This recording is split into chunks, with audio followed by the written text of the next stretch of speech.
Well, happy Thursday. Happy Thursday evening to you guys. Thanks for jumping on and joining me for this open house. This is going to be somewhat informal. I do want to have a lot that I want to share and get a chance to catch up with you. The chat is open, so be sure to jump on the chat and say hello. Let me know you're here. Let me know you can actually hear me. Jonathan, hello. I see you said hello in the chat. If you guys can hear me, just type something in the chat so I can hear you. Awesome. Hello, hello, hello. Hello, Yvonne. So good to see you guys on here. Well, I can see you. You can see me. I'm not sure if you can see me or not, but at least I can see you. So let's see. I want to share a screen. All right, so really my goal tonight is just to catch up with you and share some thoughts about where I've been at, what I've been doing, and I decided to do it in a Zoom format, a webinar format. Not sure how good the format will work, but hopefully you get a chance to hear me and I get a chance to share with you a little bit. So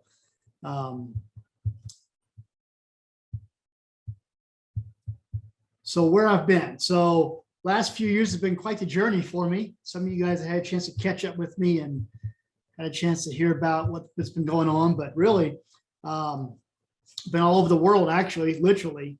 So some of you guys know that I've spent some time in the Middle East with the military, and spent some time in Columbus and Cleveland and Wisconsin working with Amazon, and just been quite the journey over the last few years.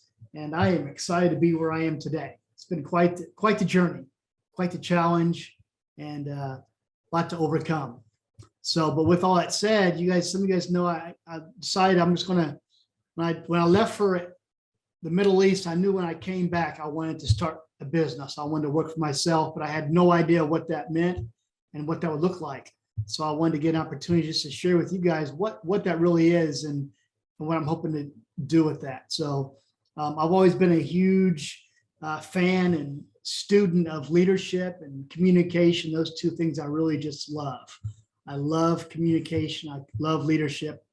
And I started thinking about how can I really have an impact and enjoy what I'm doing.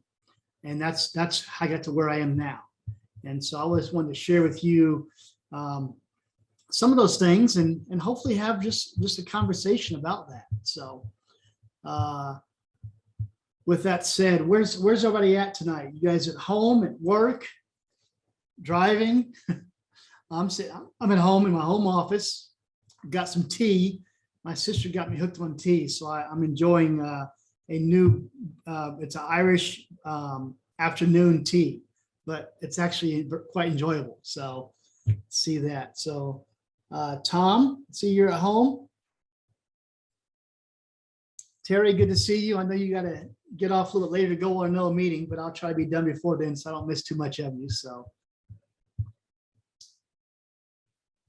I've been talking a lot about leadership and purpose and fulfillment. I wanted to kind of share with you how I got to where I am on those topics and those conversations. And I titled this "The Secret to Finding Fulfillment and How to Lead with Intention and Live for Impact." And I think those are two things that we don't talk too much about. So, but what we really do talk about a lot is getting overwhelmed and overcommitted. And those are two things that just doesn't go very well with leadership. A lot of our leaders are very overwhelmed and very overcommitted, and they find themselves not fulfilled. And so I want to talk about that some. So what I'm going to do today is catch up a little bit where I've been at, what I've been doing, why I talk about purpose and mission so much, and then how do leaders find fulfillment while balancing very busy lives. And then I talk about what's really, what I think is really important. So that's the focus. So I do want to acknowledge that everything is different. Everybody's got something going on and it's all different. And we all are not in the same, in the same lives, in the same worlds, but some of it's very similar. And so Some of you guys know, my world turned upside down about 5 years ago. I ended up walking away from a career of over 20 years of what I was very passionate about and what I really loved doing, and ended up, really struggling hard to find out how I ended up on a couch, how I ended up fighting depression, and really just in a really deep, dark place. And it took me a long time to really get myself out of there. And it wasn't easy. I had some people that really stood by me and helped me to figure some stuff out. Had some coaches and some mentors that helped me to get through some of that. But when it really came down to it, I had to just figure out what it was that what was I even here for? And I was reminded of my personal mission. I got reconnected with my purpose. I remember when I used to work with a leadership program, I used to teach a process to discover your personal mission. Even though I taught that, I never actually went through that. And I actually didn't want to go through that process of defining a personal mission because I felt like it boxed me in and kept me from being able to do stuff. And once I actually went through that process and discovered my personal mission, actually it opened more doors for me and actually allowed me to be more focused. And so I was able to reconnect to that purpose and that personal mission. And I found myself along the way learning that it wasn't really about the titles and positions. And I got focused on titles and positions. It wasn't really about the awards or accolades. And I got focused on awards and accolades. I found that really what success for me was relationships and people and really serving. So I had to get back to the things that was really important to me, which was teaching and coaching. And I had to get back to learning how to love people again, because I lost that. And I lost my voice for a while. I lost my passion for a while. And I had to learn how really important to take care of myself, because I found myself so busy doing so much stuff and always saying yes and always being available that I never took time for myself, my own wellness, my own fitness, my own finances, my own relationships. I got so busy with all the other stuff, and I had to figure out how to get back to that. And so for me, what it was is getting back to, really what it was, my personal mission. And I remember that my personal mission was I wanted to help educate, equip, and empower youth to better their lives, their influence in their communities. And over time, it actually changed a tiny bit. And it really is, today, it's one small word went from focusing on youth and families and youth and leaders and youth and adults to really just, I want to empower leaders. I want to help encourage, equip, and empower leaders to better their lives, their influence in their communities. And that's what's driven me, the core, that's what driven me for years. And getting back to that is what is exciting for me now. It's what gets me passionate about getting up in the morning and gets me excited about working with people and really what I feel like I'm good at. So that's where I'm really want to focus on today is really these purpose and purpose principles.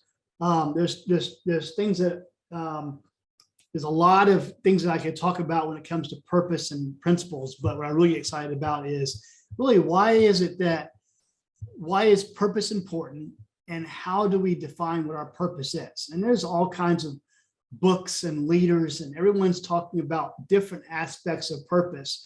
And I don't think what I'm talking about is really truly, earth-breaking, earth-shattering, but it's what works for me. And that's really what I want to share. So there's three things I think is important. I'm going to talk about. It's why ignoring your passion allows you to avoid the mistake that leaders make and actually allows you to thrive as a leader. And then why you don't have to have it all figured out to be able to lead with intention and live for impact.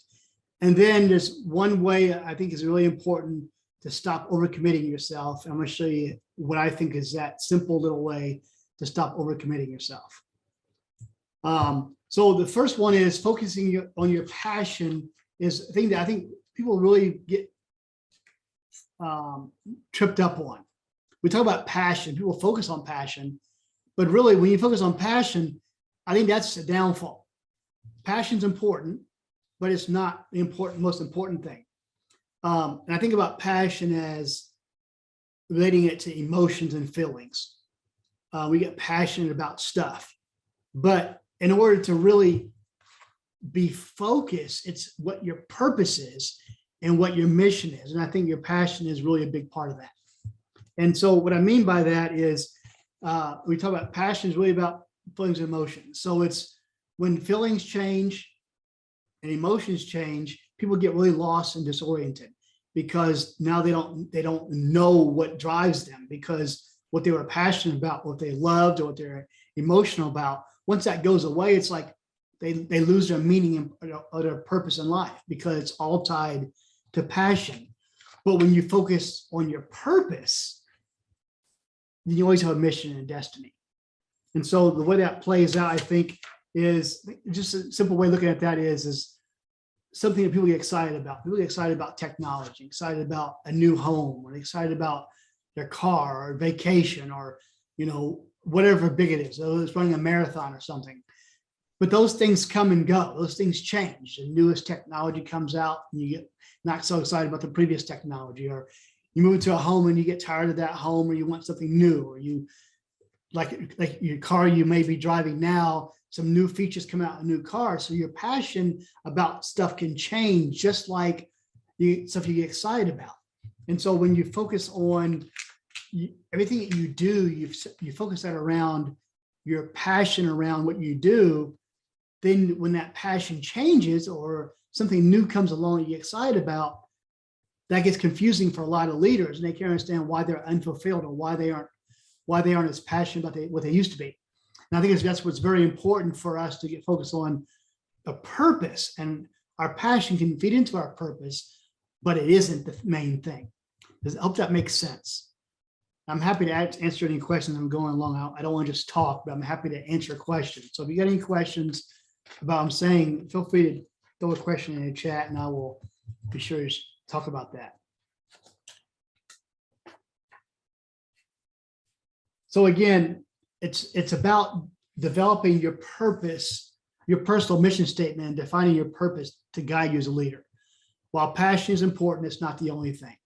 But just as emotions and feelings change, so will your passions, but your purpose will remain steadfast over time. Just like I wrote a purpose statement years ago, while it changed only a little bit, my focus and how I focused that may have changed, but my purpose over time is still the same. I want to help educate, equip, and empower leaders to better their lives, their influence in their communities. And that hasn't changed that much over the years, if that makes sense. So the next part is about, you don't have to have it all figured out. And this is one of those things that I found that I struggle with, is I call myself a recovering perfectionist. And I love having things right. This is who I am. I want things to be all ordered and in the proper order and all that. And I want to have things figured out. And I learned over time that actually has limited me so much, because in my quest for things to be perfect, I missed out on so much learning and so much opportunity along the way, waiting for things to be perfect. And so I had to learn to stop focusing on perfection. And really, in leadership, I am most impactful when I focus on people. And I noticed over the years that focusing on people really is what's really driven me and sustained me. It's not about the outcomes and the outputs and the production and the numbers, because those things really don't get me excited as much as it is about people and investing in people and being around people and supporting people and watching people grow and develop. That's really what has always helped me. And even, in the years that I've worked in nonprofit management, in the years that I've worked around in Amazon and in military and all those things, it's really the people that brings me back again and again and again. Because over time you get tired, you hit a wall, things get hard, but it's the people. When you invest in the people, they will actually take care of you, and they will want to pull you over that wall, pull you around that wall, pull you through that. They're the ones that actually help you through. It's not the productivity that helps you through those hard days. For some people that are driven by competition, sometimes productivity will get you. But when you hit that wall, the numbers isn't what's going to help you make it through those hard days or hard weeks or whatever. It's the people that you have invested in that will help you through. And that's what I've seen over and over again. And whether it's working with soldiers or working with frontline workers at Amazon or working with youth and families, I've over and over again, I found that when you really truly care about people and you invest in people, you take care of people and you serve people, they're the ones that take care of you. And I know I witnessed that firsthand. When things really fell apart for me or I hit a wall, the people are the ones that helped me through. It wasn't any of the accolades or any of the production or any of the things that I did. It's the people I invested in that came through for me. So that's what I see over and over again. It's about the people. So while you don't have everything figured out, it's shifting that mindset from productivity and perfection, you're really just taking care of people, is where the success in leadership comes in at. And people will take care of you. They will amaze you over and over again. So number 3 is learning how to say no to the wrong stuff and saying yes to the right stuff. And I learned over and over again that overcommitment comes back to knowing when to say yes and when to say no. And it's so easy to get overwhelmed by saying yes to too much stuff and when you don't have your priorities in place. And defining personal mission and personal values, that gives you the boundaries that you need in order to say yes and no. It gives you permission to be able to do the things that are important to you.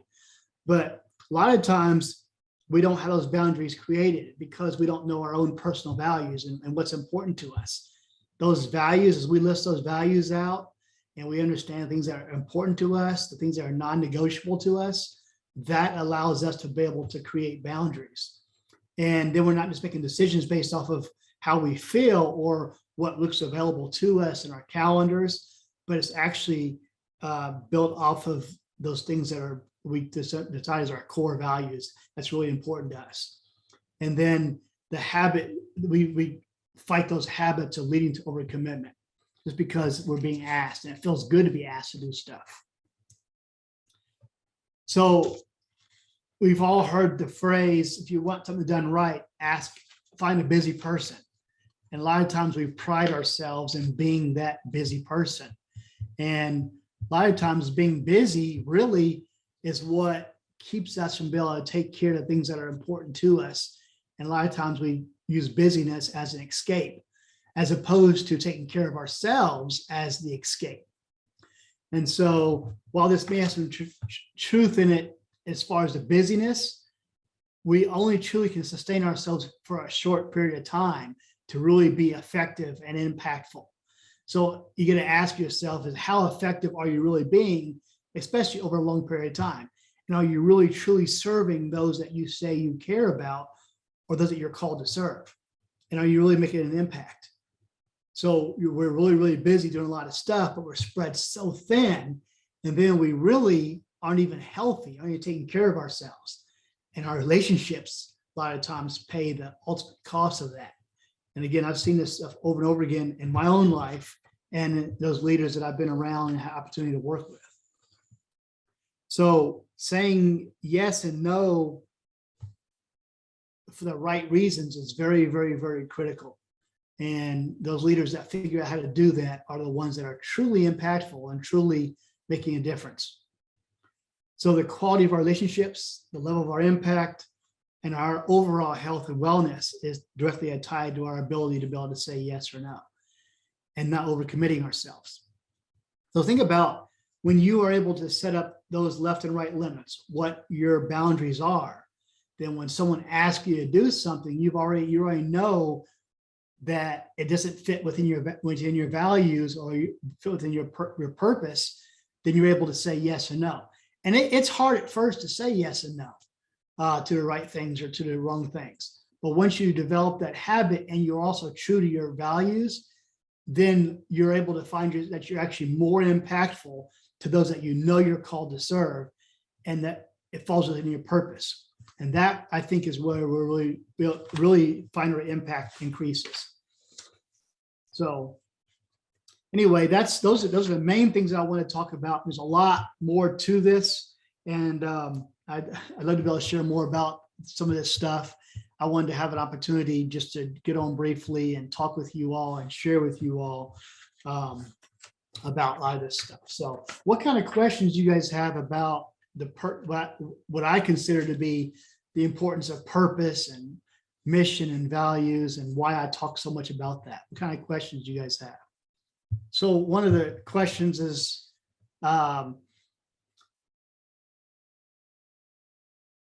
so how do you get questioned by others that doubt you? Help me to understand that. So how does it make you feel? So part of it is I've been doing a lot of research recently on this whole idea of imposter syndrome, and trying to really understand why that's even a thing and why we get challenged with that so much. And I used to always talk about, and I still talk about, this whole idea of confidence, and walking into a room. And it's interesting because for me spending years working in nonprofit, I always spent most of my time in rooms talking about programs and talking about serving other people and all that. And I just transitioned recently to, I work for myself. I'm self-employed. And there's this whole idea of now I'm dealing with this imposter syndrome. I've never dealt with that before. I can walk into any room, talk about any nonprofit organization, talk about any program, talk about military, talk about politics, but never really had to worry about talking about myself and talking about, what I'm doing and how I'm doing things, because it was never really about me. And so that's what I've been dealing with recently, is this whole idea of imposter syndrome, and how do I get up and talk about the program that I'm selling, or the people that I'm working, people come hire me to be your coach or something like that. And it's totally different now. So what I'm really having to deal with is helping myself to remember that, again, it's still, even though it's my name on there, it still isn't about me. It's about the people that I work with. And my mission is to help educate, equip, and empower leaders to better their lives and better their influences in their communities. And I'm the person that they hire to do that.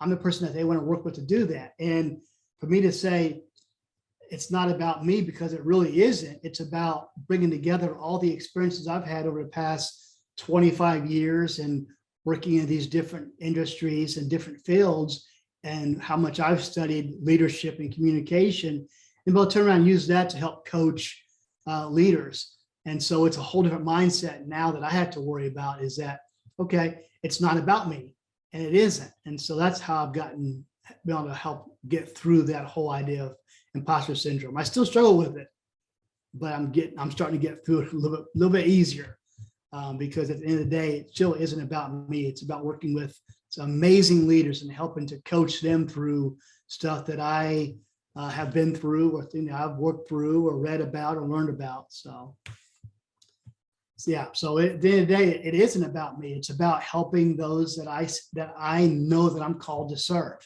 and just finding ways to connect with them and serve them through the work that I do. And yeah, my name's on the front door, or my name's on the website or the poster, but still, it's not about me. It's about those that I serve. So hopefully that helps.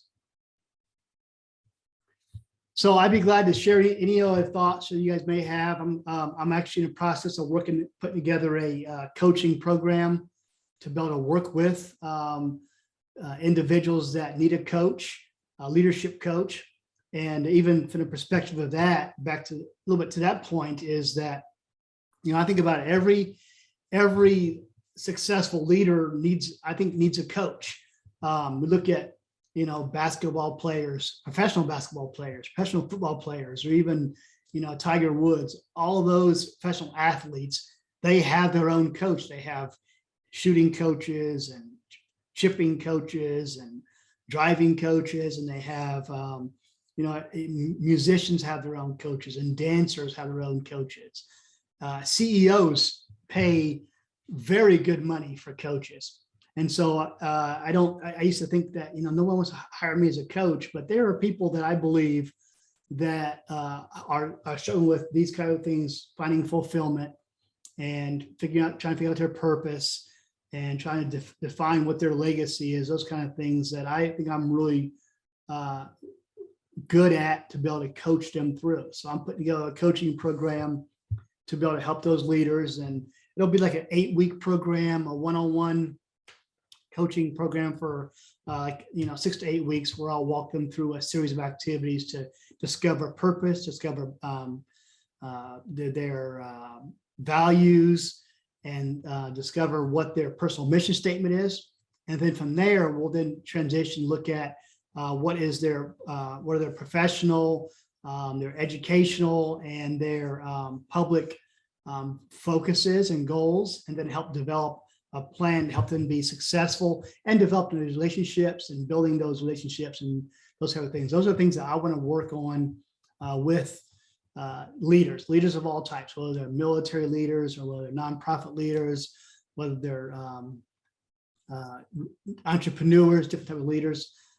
There are those that I would be happy to work with. So if you know anybody that looking for a leadership coach, I'd be happy to work with them. They can jump on a website. I've got a website, micahmaxwell.com /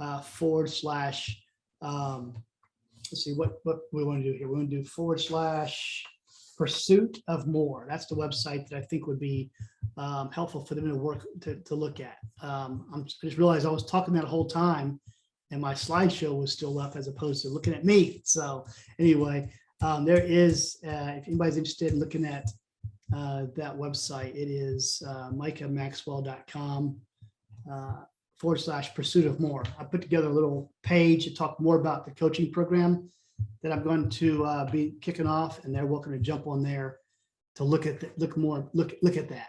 And it's an application program, so they would fill out the application and then get with me, and I will we'll decide if it's a good fit or not. And if so, I'll jump into a 8-week program and talk with them. Okay, what other questions do we have? Let's see.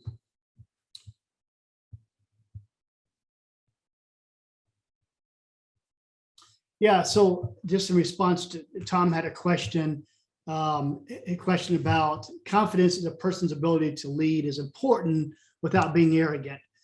Do you think that having confidence is related to experience?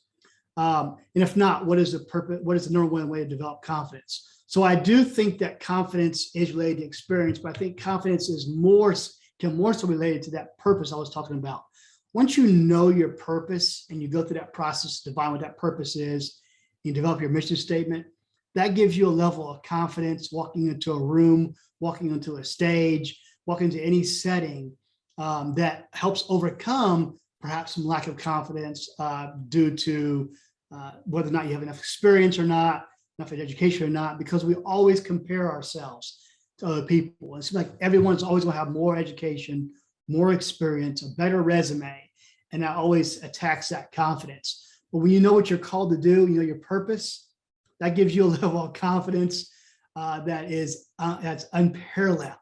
And I don't think arrogance ever comes into play because you know what you're there for. You have that confidence because you are there for a certain purpose. Well, it's serving people, whether it's fixing something, whether it's solving an issue, it's learning something. You've got that call, you've got that purpose, and I think that is what allows you to walk into that room, walk into whatever that domain is that you're called to be in.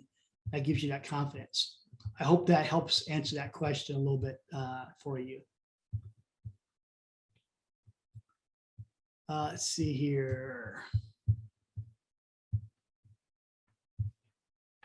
So, and just in wrapping up, I will definitely, I'll post the replay of this on the same page that I, for the registration. So micahmaxwell.com / open house. I will put the replay on that. It'll post later this afternoon, this evening. And I definitely have it available there, and I'll probably share it on Facebook and all that. So happy to share, happy to talk, happy to answer any more questions you guys have. But yeah, if you know anyone that wants to find out more about getting coaching, again, have them to go to micahmaxwell.com / pursuit of more. And I would love to be able to share with them about the coaching program that I'm developing, and do some one-on-one coaching. Maybe down the road to some group coaching, get people together in a group setting for some coaching as well. And then any type of consulting that you can think of, anyone that needs leadership consulting. That's what I want to do. So again, the idea was just to get on here and share with you all, have some time to answer some questions, and just get a chance to see your faces, even though it's probably more me seeing my face than me seeing your faces. But thank you so much for sharing, and hope you all have a wonderful evening, and we'll chat soon.